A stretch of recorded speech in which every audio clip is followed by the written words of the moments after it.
22 mangingisda mula Palawan na nakulong sa Malaysia, tinulungan ng Senado. Detalye na balita mula kay Raymond Pasa, Rich 28. Raymond, good morning.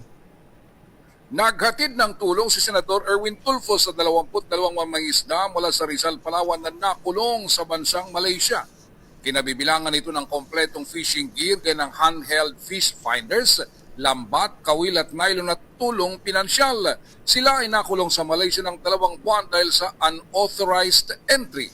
Ayon kay Tulfo na tubong Palawan at chairman ng Senate Committee on Foreign Relations, kailangan makabalik agad ang mga ito sa kanilang paghahanap buhay.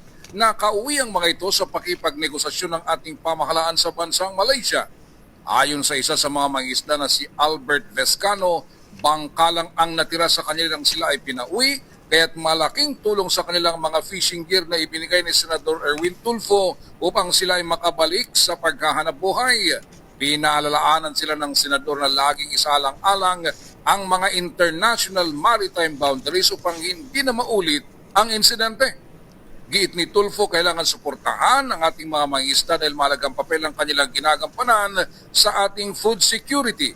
Kaya't sila ay tinawag na mga food security soldiers ng bansa.